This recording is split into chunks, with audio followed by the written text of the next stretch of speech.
ගිය අවුරුද්දේ අපේ දිස්ත්‍රික්කයේ සම්බන්ධයෙන් ඉදිරි අවුරුදු 4ක අධ්‍යාපන සලස්ම සම්බන්ධයෙන් අපි සාකච්ඡා කරගෙන යනවා. ඒ සලස්මත් එක්ක තමයි ගිය අවුරුද්දේ අපි පුරවැසියාගාරවලට මුදල් වෙන් කරන්න පටන් ගත්තේ. කුමරකඩවල, සේරුවිල, ශ්‍රීපුර වගේ ප්‍රදේශවල අපි දන්නවා ගුරුවරු බිහි වෙන්නේ මේ ප්‍රදේශවලින් නෙමෙයි. මේ ප්‍රදේශවලට අවශ්‍ය ගුරුවරු එන්නේ පිට පළාත් වලින්, පිට දිස්ත්‍රික් වලින්, පිට කොට්ටාස වලින්. ඒ නායට මෙතනට ආවට පස්සේ අනිවාර්යයෙන්ම ආකර්ෂණීය විදිහට ඉන්න තරක් තියෙන්න ඕනේ.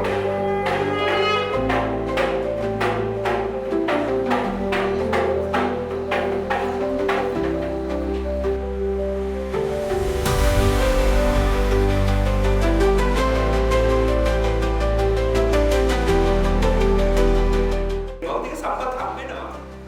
මුදල් තියෙනවා. මේ ජාතික ජනබලවේග රජයේ මූල්‍ය විනය නිසා අති වෙන්න මුදල් තියෙනවා. ඔය එක එක්කෙනා කතන්දර කිව්වට අධ්‍යාපනයේ වෙනුවෙන් වෙන් කරන්න අධ්‍යාපනයේ තමයි අංක 1.